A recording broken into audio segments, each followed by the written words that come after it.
I have noticed sometimes that when I'm writing, I'm really serious, and I was really actually like thinking like that I'm really thinking of this, like what is their meaning in life, and then I'm writing it, and I'm really serious and I'm writing it. But when somebody reads it, and they start to laugh because it's it's so over the top.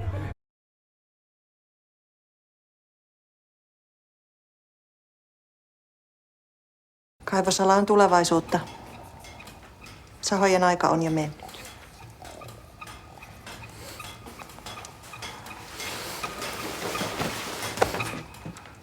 Annetaan olla.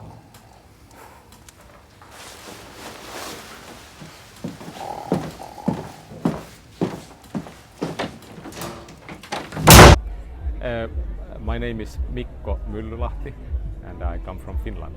The Woodcutter story is it's a dark comedy which has a very poetic touch, and it's a film about hope. It's a film about this very humble and kind and optimistic man living in the north of Finland. His name is Pepe, and he works as a woodcutter. And strange events enter into his life, and one by one he loses everything.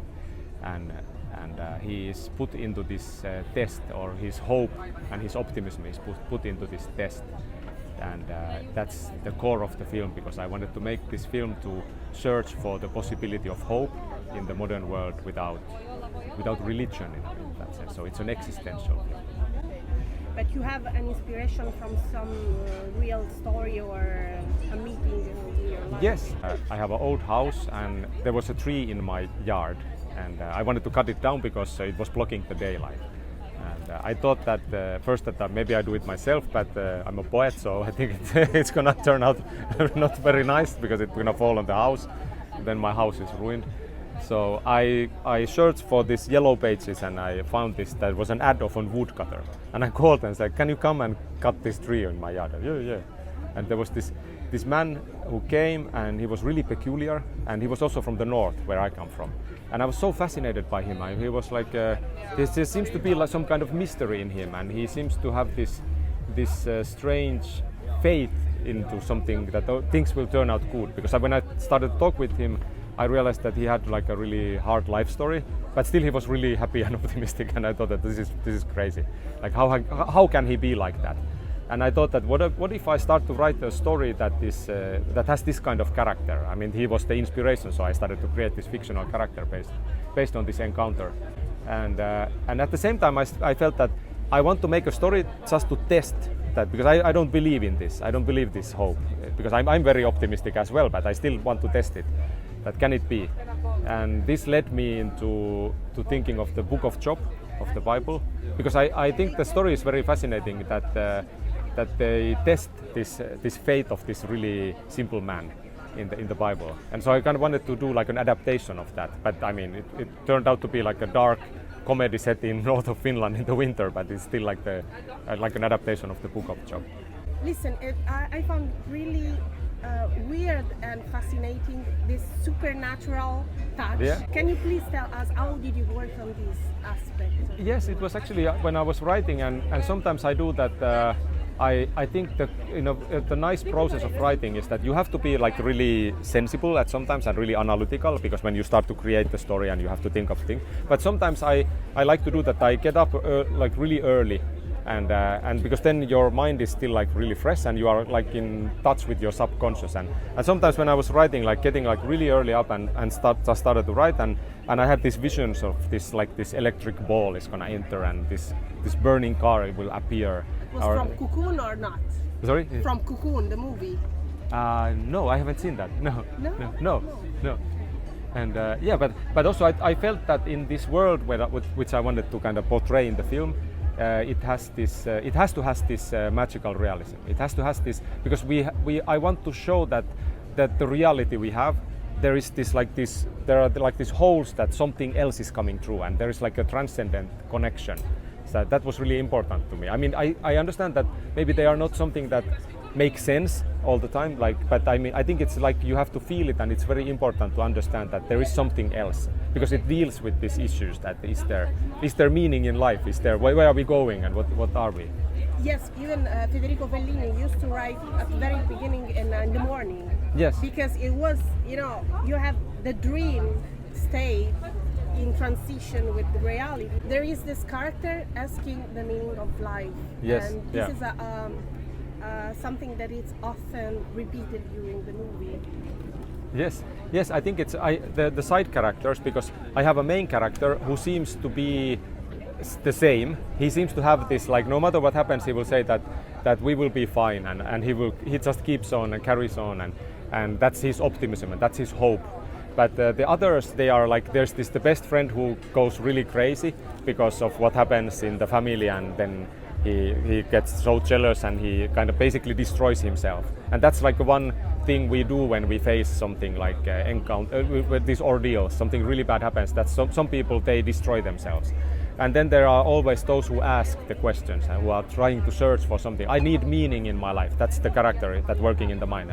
He has this urge and this need that I need to find a meaning in my life, which Pepe doesn't ask, because he's more simple. He just lives his daily life, but he needs to find these answers. And he has this arc that he's searching, and then he says that when they're working on the mind, that it's just good that we just get the money and that's it, and that we're fine.